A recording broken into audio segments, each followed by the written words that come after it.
আল্লাহকে তুই ভালোবাসিস? কেন বাসবো না, অবশ্যই ভালোবাসি।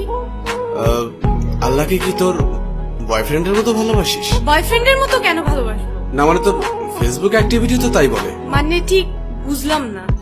অ্যাকচুয়ালি তোর না তোদের মতো মেয়েদের ফেসবুক প্রোফাইলে ঢুকলেই দেখা যায় কভার পিকচারে কোরআনের ছবি, কিন্তু তুই কোরআন পড়তে পারিস না। প্রোফাইল পিকচারে মক্কা শরীফের ছবি, কিন্তু তুই যেটা আপলোড করার যোগ্যতাই রাখিস না। এখানে যোগ্যতার কি হলো? অনেক কিছু। তোর ফিচার ফটোতে 5 ওয়াক্ত নামাজের ফায়দার কথা, কিন্তু তুই 1 ওয়াক্তও পড়িস না। আর একটু নিচে নামলেই দেখা যায় তোর টলটনে রল বলে সুন্দর শরীরের সব পাট পাট ছবি। এই ফাইজলামির বাড়ি কোথায়? এটা কি ইসলামের অবমাননা নয়?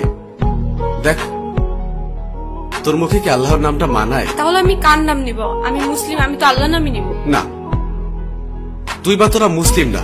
এই যে বললাম শুধুমাত্র এদেশে মুসলিম বেশি তাই তোরা মুসলিম পরিচয় দিস। অ্যাকচুয়ালি তোদের নিজেদের তৈরি করা খোদা আছে, যে খোদা তোদেরকে স্বাধীনভাবে উল্টা পাল্টা করে চলতে আর ফাউল ভাবে পোশাক পরতে বলেছে। আমি শাড়ি হিজাব এগুলি কি পরি না, নাকি সেদিন তোর চোখে সমস্যা থাকে? হিজাব পরা পিক আপলোড করে লিখিস অনেকদিন পর হিজাব। বাহ, একদিন হিজাব পরে তুই উদ্ধার করে দিয়েছিস।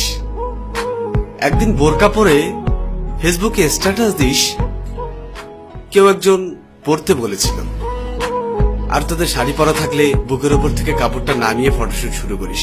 যতটা সম্ভব নিজের বডি শো আপ নিয়ে ব্যস্ত থাকিস, আলাদা আলাদা ভাবে নিজের বুক, পিঠ, ঠোঁট, চুল।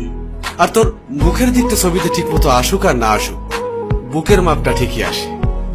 এটা কি আল্লাহকে অপমান করা নয়? তুই নিজেকে নিজের স্বাধীনতার আদলে শরীরকে প্রোডাক্ট বানিয়ে ফেলেছিস। নোংরা সিনেমার থেকেও নোংরা তোদের চলাফেরা। এবার বুকে হাত দিয়ে বল, আল্লাহকে তুই অপমান করছিস না? বিশেষ দিনে তোর বয়ফ্রেন্ডের ক্যাপাসিটি থাক আর না থাক, তোর সাথে ম্যাচিং করে পোশাক না পরলে তোর সম্মান থাকে না। তবে একটা চমৎকার বিষয় হলো, সারাদিন তোর ডিমান্ড থাকলেও দিন শেষে বিয়ের জন্য সব ছেলে একটা ভালো মেয়ে খুঁজবে। আর তুই তো নিজেকে খারাপ বলতেই স্বাচ্ছন্দ্য বোধ করিস। তোর ফেসবুক প্রোফাইলে কি লেখা থাকে? I M a bad girl with lot of bad habits. এটা কি ইসলামকে অপমান করা নয়? যার লাইফে যাবি তার লাইফটা তো পুরা। হ্যাঁ, আচ্ছা বাদ দে, খাতাটা কই? কিরে, মন খারাপ করলি? রিমা, একবার ভাব, তোর এই সুন্দর চেহারার সাথে যদি 10টা ভালো গুণ যুক্ত হয় তবে কতই না ভালো হবে। এই দেখ, এই চামড়ার সৌন্দর্য খুবই সীমিত। একটু কড়া কথা বলি, তোদের মতো মেয়েদেরকে ভালোবেসে শরীর পাওয়া যাবে, কিন্তু ফেসবুকের পাসওয়ার্ড পাওয়া যাবে না। তোর শরীরের থেকে ফেসবুকের পাসওয়ার্ডের মূল্যটা অনেক বেশি। বয়ফ্রেন্ডের সাথে ঝামেলা হওয়ার সাথে সাথেই আরেকটা নজর পাঠা জুটিয়ে নিবি। তাকে ভালো না লাগলেই ফ্যান ফলোয়ারদের থেকে আরেকটা গুছিয়ে নিবি। একটা সত্যি কথা শোন, তোকে সবাই কাছে পেতে চাইবে, কিন্তু কেউই পার্মানেন্ট রাখতে পারবে না। কারণ তুই জানিস তোর মার্কেট ভ্যালু অনেক।